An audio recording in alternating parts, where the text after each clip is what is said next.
Hey, everybody. Welcome back to another episode of the Catholic Talk Show. Looking forward to this episode. Today, we're going to be talking about things that only people who grew up Catholic will remember. That's right. We're going to look at all the things, the idiosyncrasies of growing up Catholic that make it a really particular and unique experience that if you grew up Catholic, you're going to remember these things and think back on them fondly.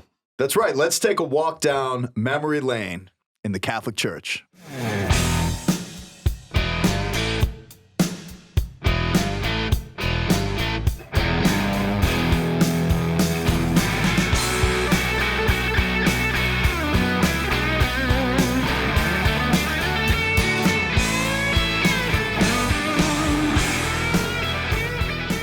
All right, great to have you guys back in the studio with us. We got Father Rich and Ryan here. How's hey, it guys. Good to be back. It sounded good, Ryan. Yeah, a little under the weather, but, you know, I'm going to make it happen. I could either go way up here, but you guys make fun of my voice. Sounds like a, you know. Hi, I'm Mickey. Yeah. So not I think so you should much. go Batman. I'll go Batman. Yeah. Batman. So Batman wants to know what you Catholics be doing back in the day. Is that Batman like... That's ghetto Batman. I don't know what that kind of... I've never heard of Batman like that. It's Yeah, cool. well, you know, It's you the didn't next watch one. all the movies. Yeah, well, good. So today we're talking about things that you'll remember if you grew up Catholic, right? Growing up Catholic is a very particular thing. It's not like any other type of childhood. And Yeah, we have unique traditions, Right. customs, Yeah. and some things that are, things that are custom change over time. So there's probably separations of generations that, people are listeners. They may have grew up in a different type of yeah, I'd say, experience. look, if you grew up in the 80s, 90s, or 2000s, these are things that you'll remember. Now, I mean, if you grew up in the 30s or 40s, what you'll probably remember is a Latin Mass and more reverence. But if you grew up in the 80s, 90s, or 2000s, what you'll probably remember are these types of things. And Yeah. this is the area that we grew up in. Something that What's the first thing that came to your mind when we started this talk? 'Cause Honestly, the first thing that came to mind was felt banners, tambourines, rain sticks, acoustic guitars. Did you go to Dave Matthews concerts growing up? But that was my church. That was my church for sure. It was mine too. It was definitely the church of the 70s for sure. Yeah, and my biggest recollection is the smell of the church. It's because you have a giant nose and you just captures it all. As you rest your nose on the microphone right now. Lord, please take this wrathful thought from my head. We are being charitable today to one another. You brought it up first. No, but when you brought up the church of the 30s and the 40s, I grew up with my grandparents. They raised me along with my mom and my sister.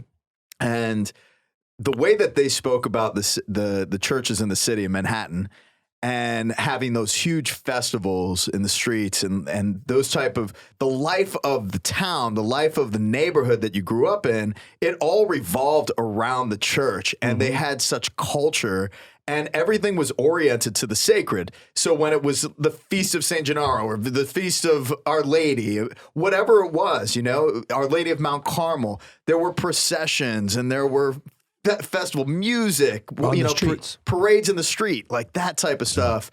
Man, I wish I would have grew up in that type of Catholicism. Now, you've been to Little Italy in Cleveland with me before, right?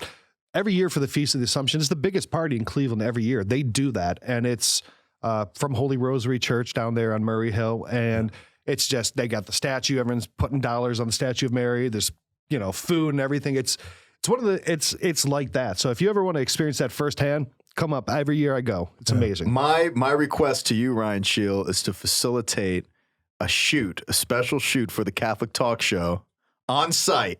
Let's do it. I think that would be incredible. I would That's love to cool. do something like that. I mean, I'm just thinking about the food. Well, whenever De La Crosse And the comes to smell of town, it. whenever he comes to town, we go to this Your restaurant. Your schnoz is alive. This is early Thanks, morning, and it's Schnoz is alive.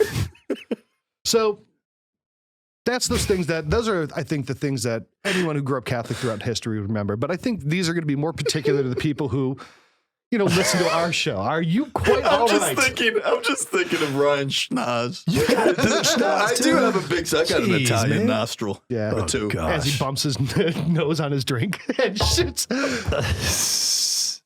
Okay. I'm making a mess this So morning. you got juice on the table I'm from sorry, laughing. it's coffee. You coughed on my Bible I earlier, did. It was an accident. and you probably gave me the flu. Dude, okay. I apologize. Thank you, guys. So one of our constant complaints is that we don't get into the topic soon enough. We're And here doing it we now. are shooting We're gonna water do it out of our now. mouth and talking about Delacroix's schnauz. So Yeah, I shouldn't do that. let's Sorry. not get to into talk the about it. episode. So I'm doing it. Sorry, guys. did you guys both grew up Catholic your whole life, correct? Yeah, Cradle I went to- Catholic. Every Sunday we go to mass, and I can still see in my head the same people sitting in the same places for over a decade. Yep. Where did you sit, your family? Front where you guys got the choir now, front left, maybe 10 rows back. Coach May was usually to our left. Sinclair's to the right. They were all the same, and then there were these kids that were very disturbing behind us. That Were they finally grew up, and then we became friends. Oh, that's cool. Yeah. Big shout out to Resurrection in Arlington. That's my parish. Yeah, man. Growing up. Now, this is something I think everyone who grew up Catholic will remember.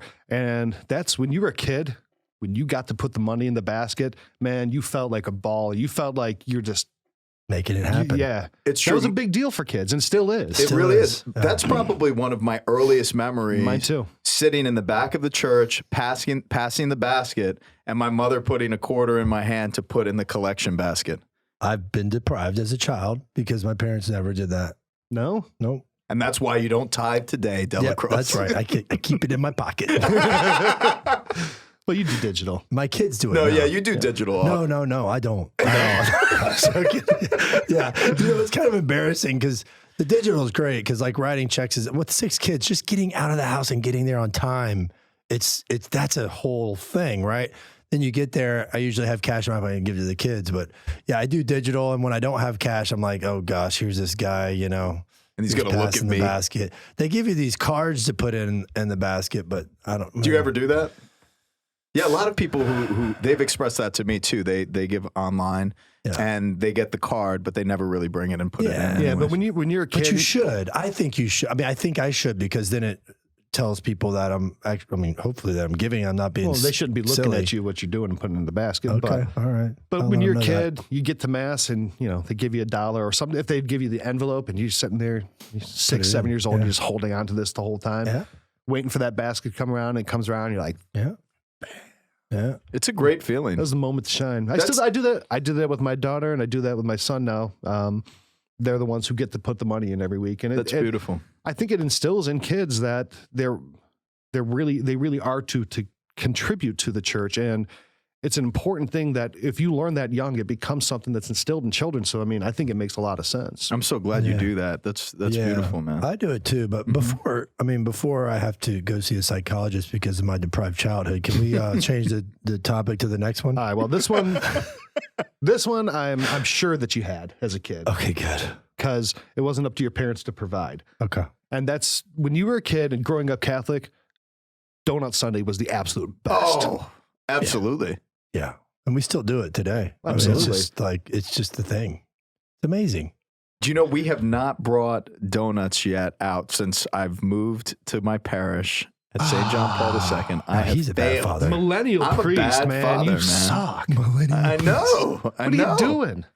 I'm getting it together. I'm trying. Is there any generation you like? No, this generation's more wicked than the next. That's in the Bible somewhere. It's a wicked generation. So you guys haven't done that? I've been there since May 1st, Man, bro. I'll send you $20, man. It's Really? yes. We have not done it yet. But like nobody's like banged on your door and said, No, "Hey, where are my donuts?" It's The come up a donut few times because I brought it up. Like, who does donuts and Isn't there like a the local Knights of donut Columbus shop? or I mean, There is. that's like the best marketing for a donut shop. I know. When growing up at St. Justin Yeah, it Martyr is. in Eastlake, Ohio, we every Sunday got Biagio's donuts. Now, Biagio's donuts are absolutely the best. There's this little guy, Biagio Capadona. He made the donuts.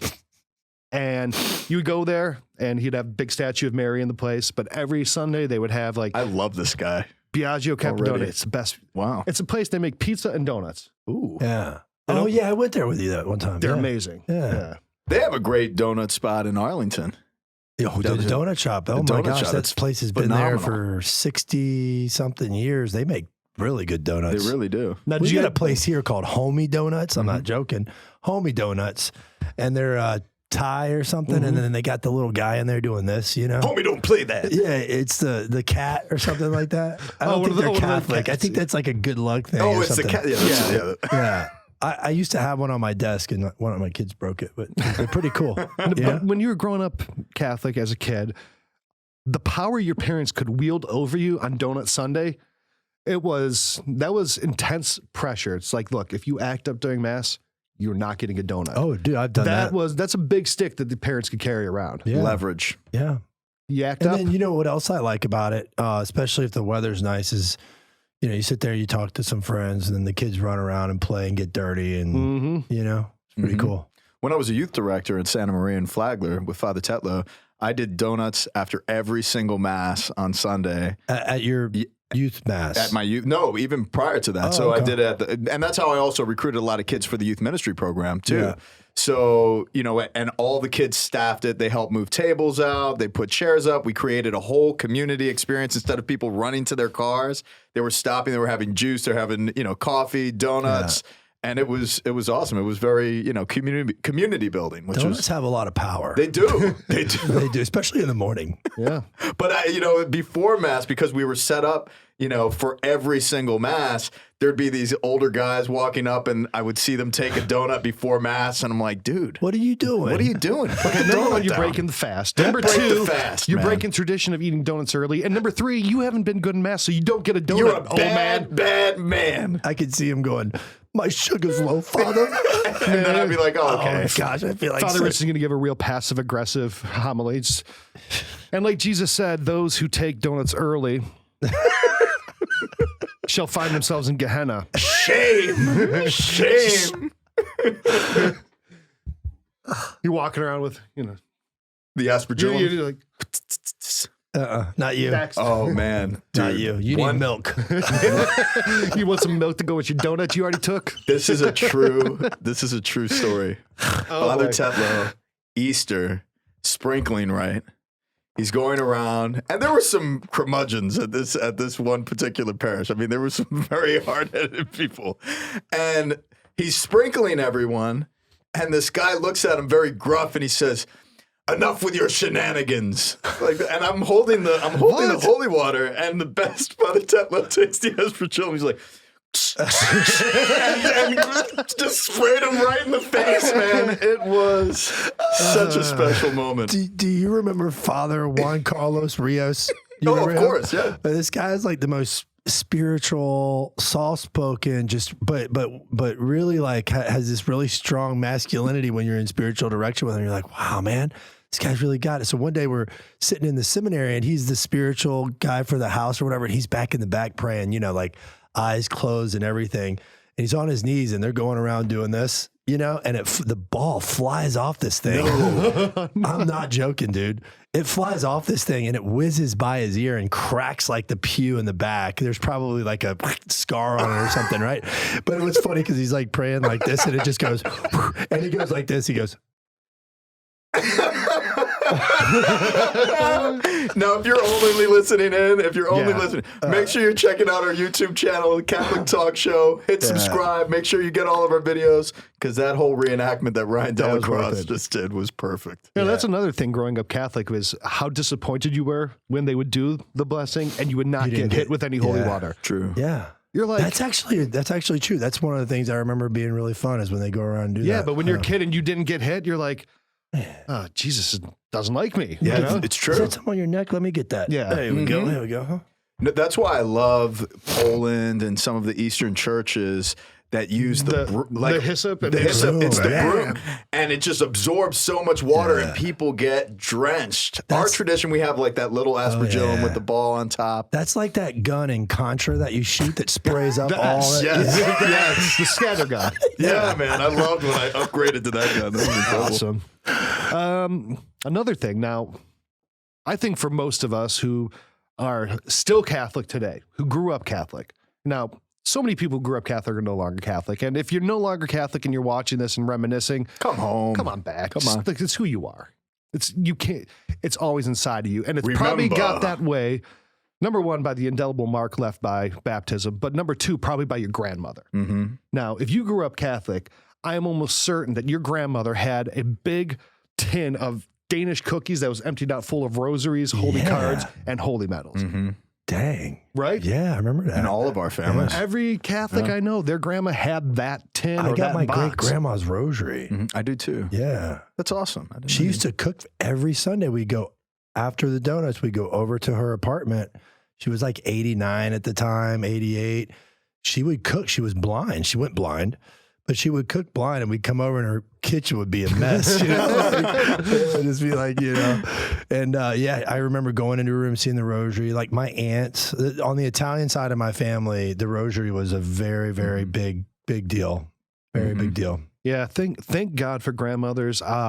There's so many of us out here who would not be Catholic if it were not for our grandmothers. And their prayers. And their prayers. I mean, every day growing up, the thing I remember, I'd come home from school and I'd go to my grandparents after school because it was close by and they would watch us till my parents got out of work. And then I probably spent 3 to 4 nights a week there. And every night, 7 o'clock, my grandma would sit in the chair and pray her rosary, do the whole, because for the conversion of Russia, her whole life. I don't think I would still be Catholic in today's society and world if it were not for the example and prayers of my grandmother. And those Danish cookies gone. There was never any Danish cookies. No. I don't think I've ever actually had one of those cookies. So good. But I have one full of rosaries. There's one full of buttons. There's one full of like sewing junk. Yeah. It's the way grandmothers are. And those holy cards. Yeah. We emptied out my uncle, who was the only family member. It was my grandmother's brother. When he passed away, he was NYPD detective, deputy inspector, and he was the only one in our entire family on the Irish side and the Italian side, for that matter too, that ever went to the seminary. But he wound up getting kicked out like you, Delacroix. I mean, but you were able to endure a little bit more time. He was only there for like a week, and he played hooky and went up to Macy's and got busted by an NYPD cop, beat cop, picked him up. What are you doing? You're supposed to be in school. Got in trouble and got kicked out of Cathedral. Yeah, he was like high school minor seminary. So he got kicked out, and then he wound up enrolling in World War II, and then went off to World War II. But we went through his house. It was awesome. He had like these guns from World War II. We were in the attic. All these old school things from his military days. And then we started going through his drawers in his room with my cousins. And so many medals, so many, holy cards and mementos from the Catholic faith that date back to the early 20th century, some of them even earlier, which is really cool. Things that he received from his parents and grandparents as well that he treasured. I got a question. If somebody sends you a holy card in the mail because you donated to them before and you're like, this is junk mail. Like I got a friend of mine, she collects them and she just puts them up on the altar. And I kind of throw them away. I mean, maybe I shouldn't do that. But that's like it's junk mail. It's freaking junk mail. Mm-hmm. Like if I want to donate to you, I'll donate. You don't send me no mail. You know what I mean? It's like you and I own a Catholic marketing agency, and we know that kind of emotion. Like, look, you get that in the mail. You're not going to throw it away. You're going to open it. It's open, right? I take those and I won't throw them away. There's like if you see a medal, you take them, and then I usually go once a year and I just take them to the church. Because either they can put them like in the library or in the back in the narthex, and they'll give them out for free or whatever, or they destroy them properly. Because how do you destroy them properly? To destroy a sacramental properly, it has to be typically burnt and then buried. Okay. Or it can go down the sacrarium. If it can. If it can. If it can be dissolved. I don't like that they're sending holy cards out like that. That just, to me, if that's the way a sacramental should be destroyed, the fact that they're bastardizing this and sending it out to so many freaking people. I don't think it's that. I don't think it's that. Do not do that. No, that does so much good. Tell them that people are helping you. Yeah, but it's effective, and they're doing so much good with that. Exactly, and it's their way of saying thank you. It's not like it's not a beautiful, very nice rosary or holy card. Nice stuff. But the thing is what Sheila's saying, I agree with as well. Bring it to the church. Put it in a basket, and every time that I put it out, it goes. Okay. And if I need to handle it properly, we could bury it or burn it if it's paper. When you say put it in the basket, you mean put it in the offertory basket? No. Just put it in the back. Put it in the back. In the narthex. And then we'll put it in a basket. Okay. You take it. You drop it off. We put it in a basket. Yeah, you said always put it in the basket. Now you tell me the narthex. I don't even know. I'm so confused. What is a narthex? A narthex? Is that whale thing with a horn? Oh, gosh. All right, buddy. All right. Thanks for that. Yeah, I appreciate right. that. I learned okay. something today. And Jesus, I'm so sorry that I threw all those cards away in the last 12 years. That's a lot of time in purgatory, dude. But here's I'm the sorry. thing. My past, O Lord, to your mercy, my future to your providence, my present to your love. Padre Pio's beautiful words. All I care about is you're transforming what you're going to do today. I just been transformed. All right. People. And you just saw that firsthand, my friends, on the Catholic Do you want to hit him Show. with your coat or something? Gosh. Do a little Hadouken. All right, what else we got? We got to stop sidetracking. That's remember? right. So, growing up Catholic, pretty much for every stage in your life, you got a Bible, and you probably still have them. You had a Bible when you were 2 or 3, my first Bible stories. Then you got one for First Communion. Yep. Then you got one in middle school. And then you got one for graduation. And so everyone's probably walking around with 6, 7, 8 Bibles that kind of chronicles their life journey. I mean, I still have probably 5 or 6 Bibles from growing up from each stage, and they progressively get more mature. At first, you got Jesus, and it's all lambs. They don't talk about the crucifixion. And then by the time you're in high school, it's like an Irish crucifixion with just the full thing. So what about the one when you get married? Father Remick gave me that big old white Bible, man. The big old white family Bible. Yeah. I have like 3 family Bibles. Yeah. I have like my grandparents. I have the one from us growing up, and now I have one for us. I need to like open that up with my family or something. The family Bible used to be so important. You'd put all the dates in there. You'd put the baptisms, the marriages, the deaths. And it could be used, official documentation Absolutely. for legal documents. You could use it I'm legally. having another metanoia right now. What kind of Catholic upbringing did you have? I don't know. I should probably shut up about what's going on in my life now. I'm not lending much credibility to my I'm sure, faith. Mrs. Delacroix, you did all these things, but your poor block-headed son was just not paying attention.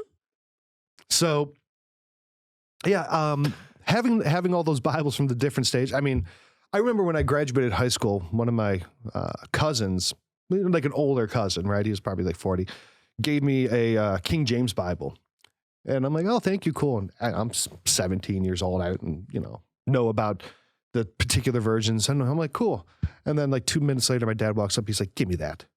He's like, that stupid Protestant always trying to bring his dumb Protestant stuff in here. He's like, take this, get rid of it. He wouldn't let me keep it. I'm like, why? He's like, King James Bible. Come on. He's like, I can't stand that guy. And he was your cousin? He was my cousin. He was my dad's first Lord cousin. have Yeah. mercy. Oh gosh. But yeah, he's like, don't go trying to give Protestant Bibles to my Catholic kids. You can't. You got to burn that one too. No. How do you throw that away? You gotta give it to a Protestant. Okay, there you go. Not I'm gonna just burn the trying Bible. to cover my bases here. But if your Bible becomes unusable again, you would have to burn Okay. it. But, All right. but yeah, the little kid's Bible with the gold on the edges of the paper, and you sit there and flip through them. Pretty Do you cool. have any of those, Padre? I'm just thinking out loud here, but I would love to have that ceremony for the church. Think of the Easter fire. You bless the fire and you keep that baby going. And then after the Easter Vigil Mass, if there's anything that needs to be burned, sacred objects. I don't know or if there's images. I don't know if there's any theology or when that would be done. I mean, on Holy would you- Saturday. We've always done, at the seminary when we went through all of the old missals, when we had the new translation, it wasn't like a particular, ritual or anything like that. But it'd be kind of cool to use that fire, though. Just kind of thinking out loud. I'll send them to you. There's on the eve of St. John the Baptist, it falls right around the summer solstice. One of the Catholic traditions was the bonfire on the eve of St. John the Baptist Day. That would probably be a good day because I know in a lot of parishes, particularly in French parishes, but still here in the States, they have a bonfire on that night. Nice. And that would be a good time to do that as well, maybe. That's a great idea. I've never been to a bonfire at a Catholic church. No? You've never been to the Easter Vigil? Is that considered a bonfire? I mean, that's the best fire of the year. In my man. parish, I don't call that a bonfire. at my I call parish, that they take out a Weber. They take out a Weber grill and just put. Are you serious? I promise. That's what they did at mine. Oh my goodness gracious! Yeah. Well, come to St. John Paul II in Nocatee, Florida this year. We're What's going to that have gonna a fire. Like? What's that going to look like? There's going to be a beauty. I already bought the pit.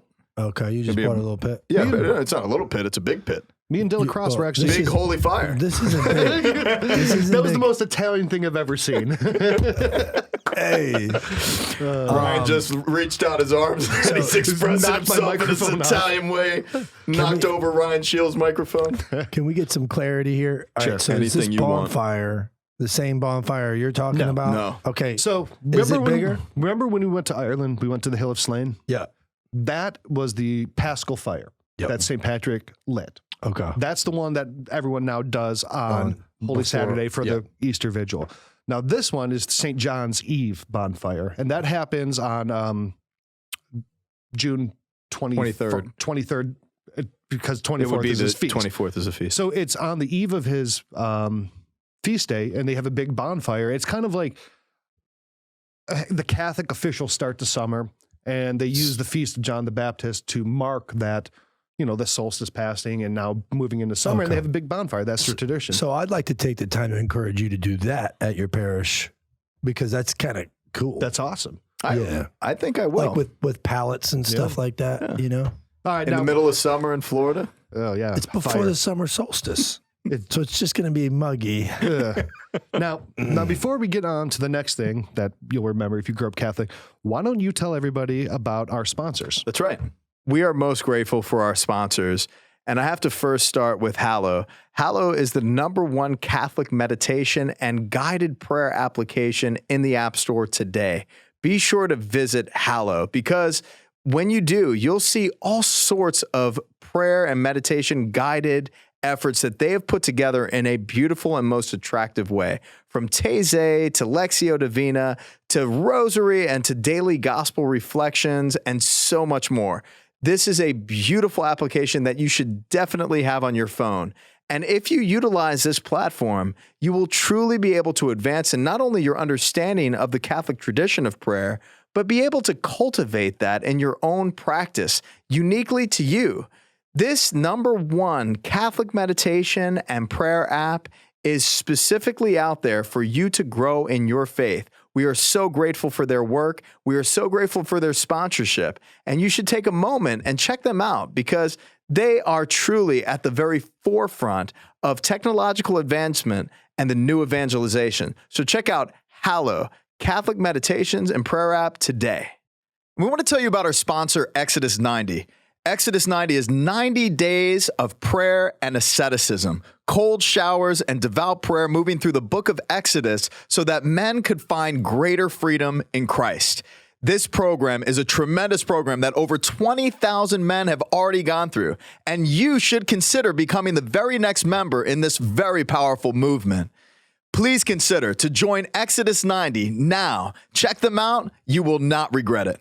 Ave Maria University, our sponsor, is an institution of higher learning in the Catholic tradition, and one that is very, very dear to me, as I am an alumnus and a graduate of 2008 from the new campus. We were part of the first graduating class, and it is awesome to see how much Ave Maria University has grown and has become not only the youngest Catholic institution, but one of the most powerful, driven in academics and faith.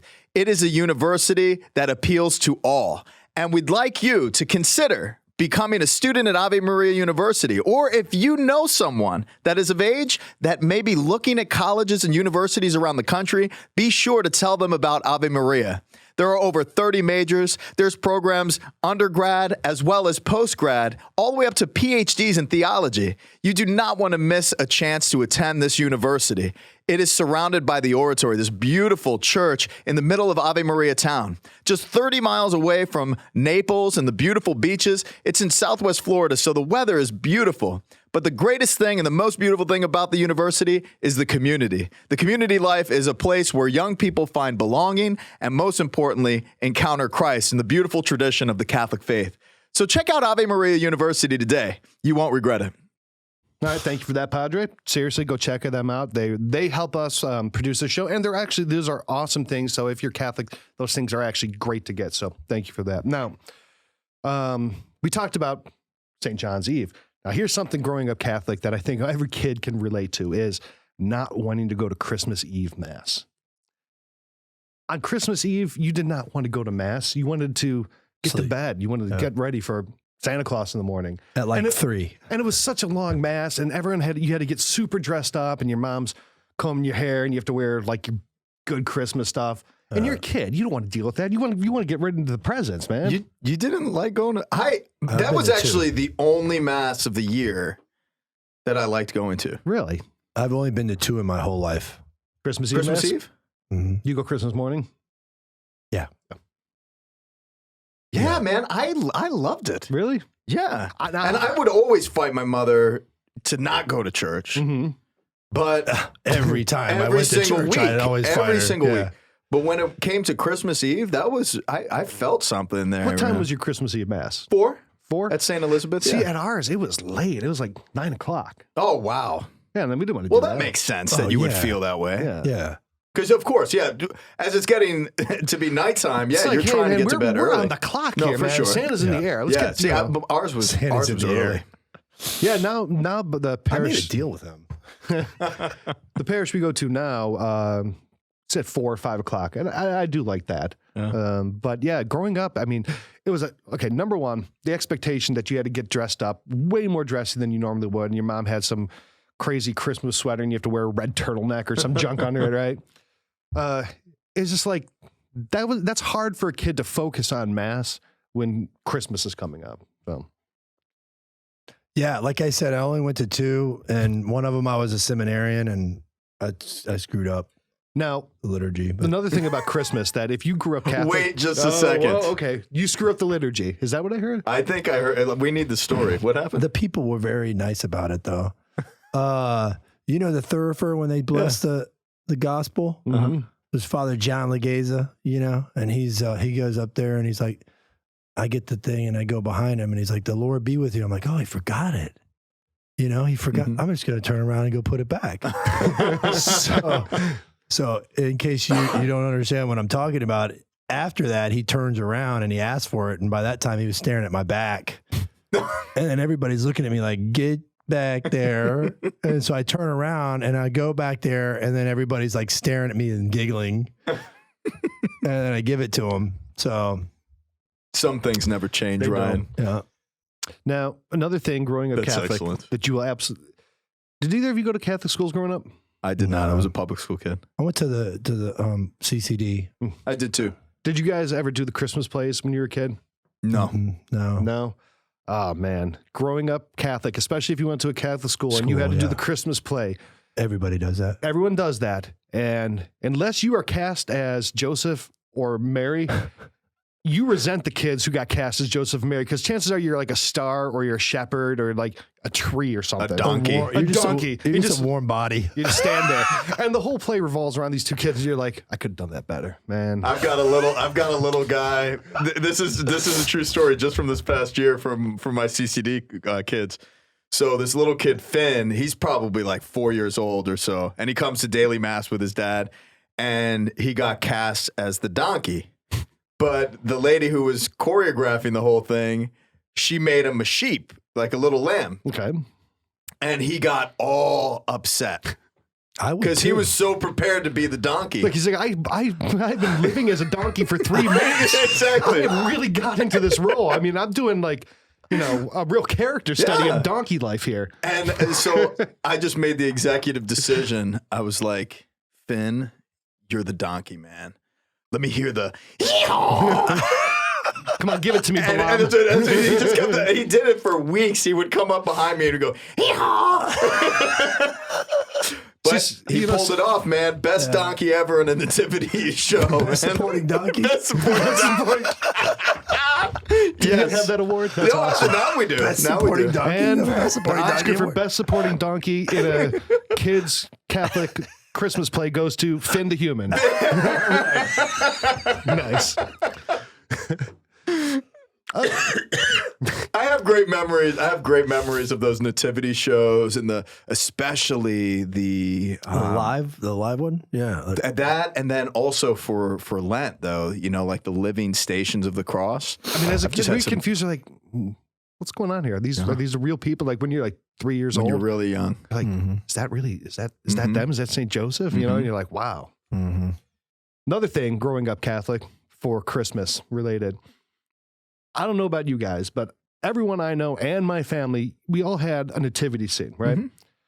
And for sure, at least 3 of the pieces were missing or broken.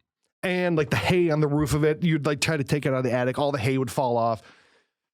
Because it was always pretty beat up. Yours?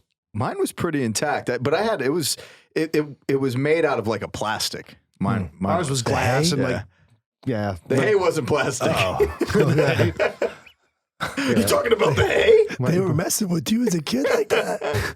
It's plastic. Yeah, your wise men have broken arms, or Now you're missing my the donkey. guardian angel statue that I had from my earliest memories as a child, that thing has received a beating. Let me tell you. You still have that, right? I do.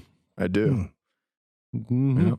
Now, the nose is all off my face, and like the wing of the angel is off. Do you remember these as a kid? They were like they're like the statues of like Jesus, but like I like they sell them at every Catholic bookstore, but it's like a kid playing soccer and Jesus is like playing soccer with them, or kids playing basketball and Jesus is just totally dunking on them. Now, if there was a Jesus dunking on somebody, I would kind of want that. I've never seen that. I think you'd buy it. I would buy that. Have you guys ever seen and I've only seen this once, but when you go up to the nativity and it's life size or it's big, and then you look at Jesus and you're like, he looks evil. Like his eyes were like red. Like somebody clearly did not touch this thing up. It was really old. I know that. It was in New York. What is wrong with you? And I walked up there and I'm like, why would they put this thing in here? Like it looks like awful. Anyways. Nope, never seen that. I've never seen that, and I hope I never do. That might have been what's called a Chucky doll? No, you probably, I don't know, man. Maybe you're getting a little satanic oppression there. No. It was a really poorly executed doll. Man, when I was a baby. kid, When I was a kid, and they had the nativity scene, I always thought, I'm like, you had to be quiet on Christmas Eve Mass, because when they put the baby in there, I thought, like, you don't want to wake him up. I thought that was really the baby Jesus being born every year, like, when 3 or 4 years old. Yeah. So I kind of tell my son that now too, let him believe that. It's beautiful.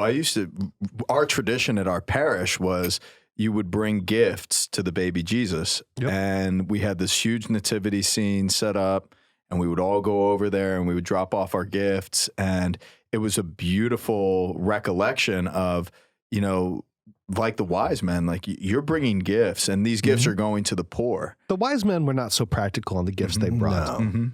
Like, oh, great. They were very prophetic. They're very prophetic, but prophetic. I mean, diapers, burp cloths, things like that. That would have been a little more great. helpful. Some very pungent Arabian spice. A baby's going to love that. Well, I think maybe they were thinking Mary was going to go hawk that somewhere so she can get the stuff that. Stop. No, just stop.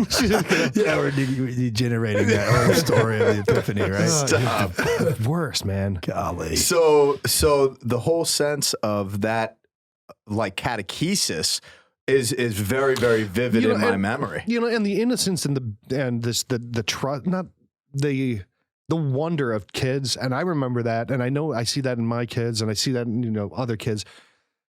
That time in your life is so special, and it's when you can look at the church in such a pure way that it's really a wonderful time. And that is our greatest responsibility.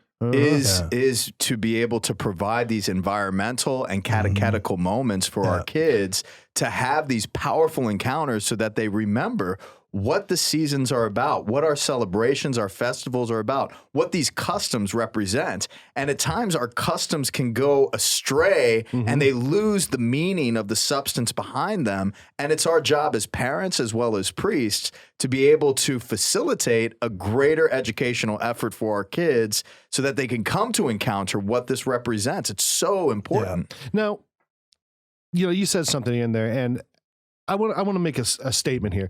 I guarantee we're going to have some trolls who are going to be commenting on this video on Facebook or on Instagram or Twitter or YouTube or whatever, and be like, "Oh, I know what you remember growing up as a Catholic kid, probably something," and they're going to make a cheap joke about the abuse scandal. Mm-hmm.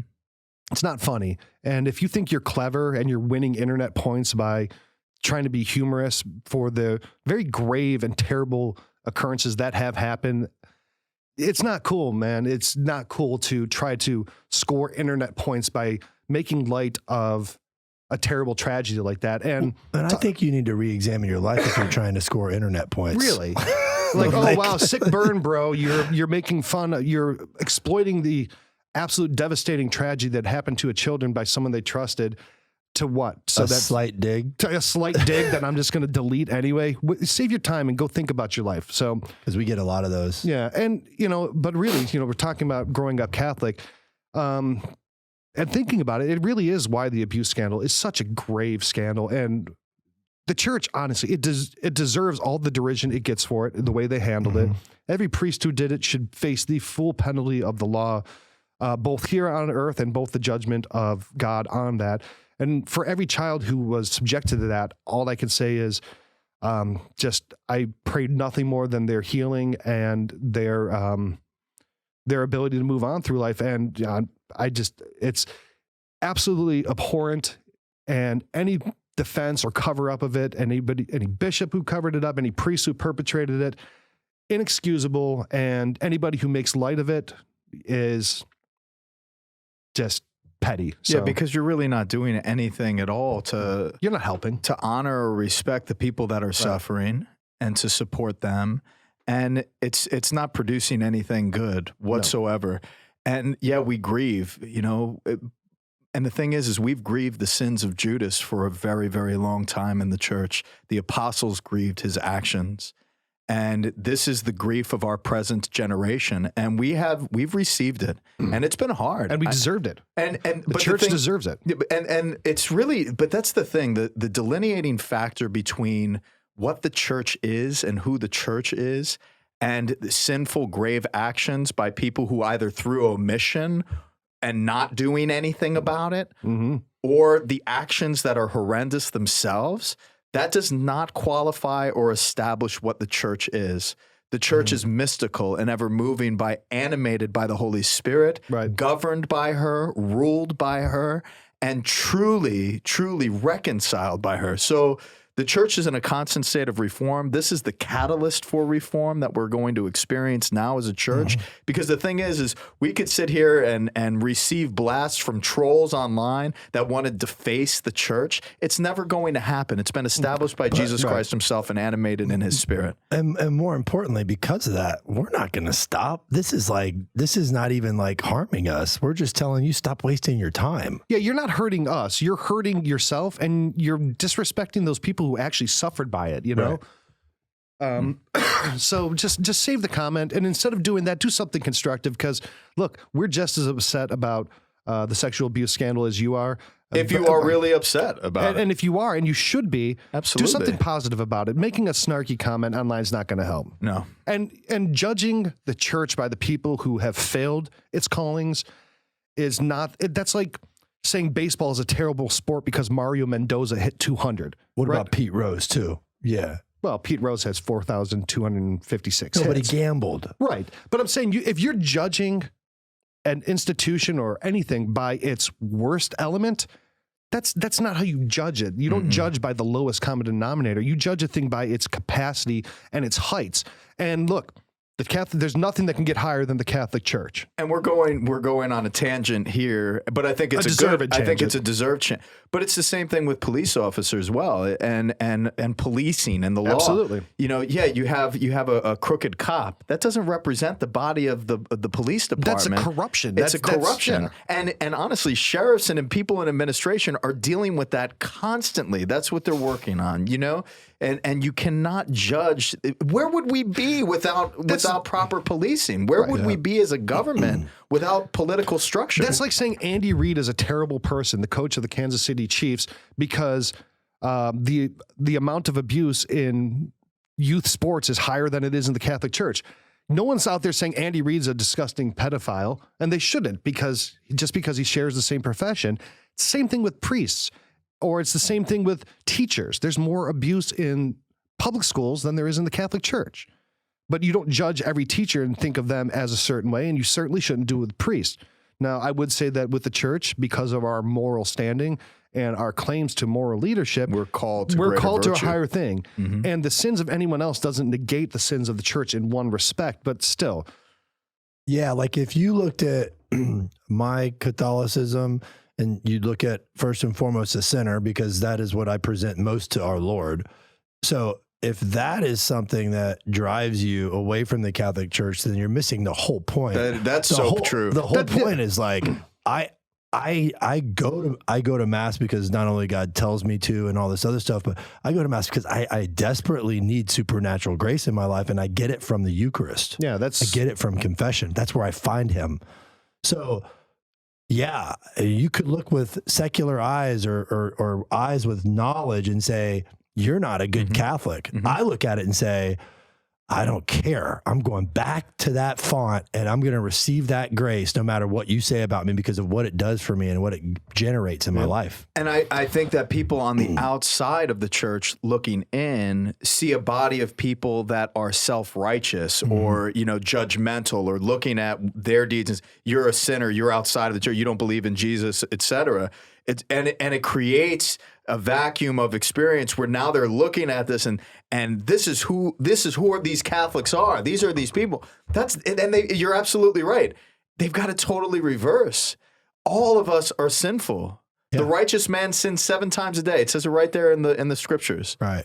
All of us are sinful and we are all in need of God's mercy. And that's why we go to church, to be sanctified, to be reconciled, and to be ruled by something greater than ourselves, to get out of ourselves. That's why we call him a savior, like millions of times in the Bible. The word savior, he's coming in the Old Testament, like our Lord, our Savior, like it's constant. Like, what do we need saving from? Well, it would be something that with somebody with knowledge looking at would say that we're not doing something right or that we're representing something in the wrong way. So there's the cross, boys and girls. Yep. So that was a little aside because I wanted to cut that off of the past because I knew that was going to happen because we're talking about the goodness of growing up Catholic and the things that we look back on fondly. And I know somebody out there who's not tactful or we get it on unrelated shows. We get it all the time. I just wanted to bring that up real quick. So let's get true. Let's get back into the positive aspects of this episode. So here's some other things that if you grew up Catholic, you'll certainly remember. Sword fighting with your brothers and sisters on Palm Sunday. Yeah. It had to happen. Yeah, and also stealing theirs because it's longer or it's bigger or it's got a better color or, and then getting to fights. Because I had 2 brothers, so it was kind of all fighting. Yeah, just smacking. Or, going and giving the sign of peace to your brother and just trying to, who could squeeze each other's hand harder. Absolutely, every time. Yeah.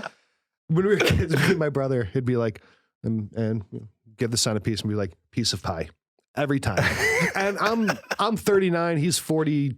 Yeah, you still do it. And when we were at mass together, we're like, peace be with you, peace be with you. Piece of pie. Every time, still to this day. That's funny, man. Yeah, there's a lot of things going on with the kids when you pass out anything. Yeah, I try to make a poodle out of it or something. Did your parents give you snacks to shut you up when you were a kid? I don't remember being that young, but I don't think so. My mom didn't. Yeah, no way. No. Well, listen. If you're a guy, I don't know. I never see girls do this. I've got 2 daughters. Mom, can I use the bathroom? Because I'm bored, right? Like you're bored. Oh, I did that all the time. So you know what my wife and I do when we get to mass? You're all going to the bathroom. Make sure it counts because you're not going back. Great. That was the move when you were a kid. Can I go? Yeah. Oh, dude, it's like Grand Central Station. And it was right after that. It was right after the homily too.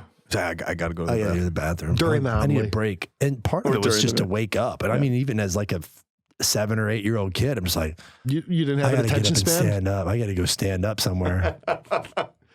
And then you take your time and you kind of, I walked upstairs to where that Well, you see your buddies too, right? Because everybody else is doing the same thing. Come back and meet you in the back. Yeah, like, hey, what's up, man? How you doing? Cool.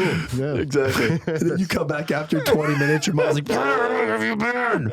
I'll catch up with you in the communion line. Yeah. I remember when we were kids, we'd all be sitting in the pews, but then when communion would come, the kids would peel off into the back, and we're like, we'll just catch up with you on the way out. And then you'd go in the narthex and wait back there because you didn't want to go and sit back down. Because at that point, you're 8 years old. You have had enough of sitting and being quiet.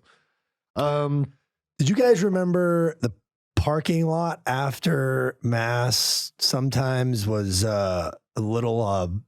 I don't know. Chaotic. Less like than Grand Theft Christian. Auto? Oh my goodness. People beeping at each other. I was in the worst parish for that. My first parish in St. Elizabeth, it was so bad because it would bottleneck. Oh gosh. And I mean, there were immediately I would preach and kind of coach people before they went into the parking lot. Yeah. Hey guys, put your guard down, man. I don't know. The one I grew up, we had a huge parking lot, and it was an incredibly orderly system. Really? Absolutely. Well, you were lucky because if you didn't have that orderly system, you saw some people beeping horns and sticking their hands out the It's true. window. Well, this is probably There's some Italians, Yeah. Yeah. We're very expressive people. Do you guys remember Some your more than others. Do you guys remember your first communion? I do. I do. Yeah. Yeah. Now if you Anthony grew was my name. My confession or my confirmation. That's confirmation. confirmation, I said your first I was communion. just mentioning that. Just throwing that out there Yeah, too. so we can use it later. First communion as a Catholic, you have never dressed fancy in your life, and you probably still haven't dressed that fancy. I mean, like moms are dressing their sons up like they look like Dumb and Dumber, like bright white suits, white silk ties and stuff. Did you guys have that? I had a blue blazer. It was like a blue did too. blazer and like I think a red tie or something. I had a 3-piece suit. Was it white? It was white. No, gosh, no. My mom would never put me in that. Oh, but yeah, no, that would be a bad idea. Yeah. I wouldn't put you in a white suit now. No, that's true. Bad, dude. Thanks, guys. Christian, know thyself. Yes, yes. But yeah, the white suits and all the stuff, or and you guys. Now, here's another thing.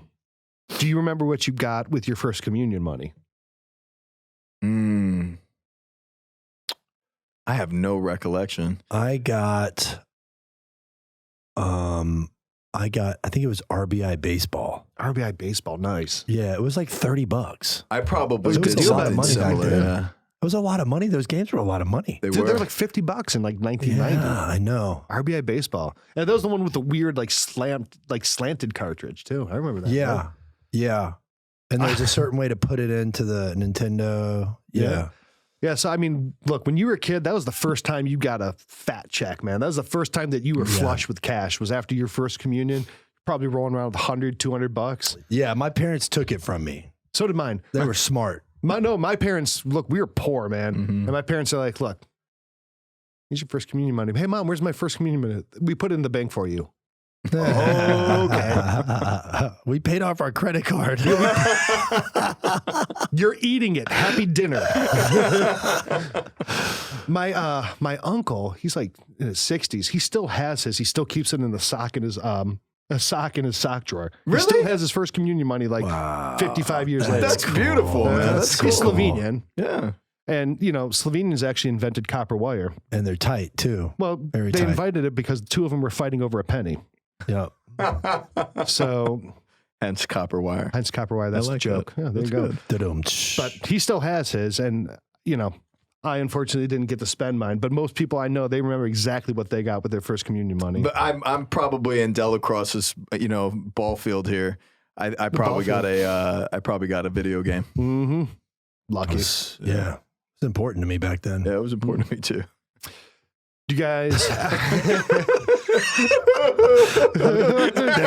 wasn't a lot that was important to me back then. Nope. All right, a couple more things. Growing up Catholic, you'll remember. When you're growing up Catholic, when you were about to make your first communion, I don't know, everyone that I know, getting ready for your first communion, Do the you hands. definitely took white bread and grape juice and practiced at home. You'd like roll the white bread out real thin, and then you like cut out little circles, and then you'd be like, I remember doing that, but not the grape juice, but the bread. Like I would push the bread down. But the whole, like when you're coming up and you have to practice with your hands and holding them in a particular way, and then the way that you kind of throw out your hands. You put your hands out and you roll your hands and you. He does that when he prays mass too. I do. That's in the rubrics. It's in the. I never. I have no idea what you're talking about. I was a good athlete, so I was just like, this is easy. I'm looking at it like, yeah, I can do that. But you didn't pretend and have white. Oh, man. No, I was like, this is simple. I can do it. I don't need to practice. We played mass and stuff when we were a kid, and you'd get a cup and you pretend like you're the priest and everything. Yeah, I love it. My kids, I have a little mass kit for the kids that I used to use before things got more chaotic. But yeah. Now, do you remember, as a kid, growing up Catholic, when you're about to get your first communion, the anticipation of finding out what the wine is going to taste like was like, man, what's this?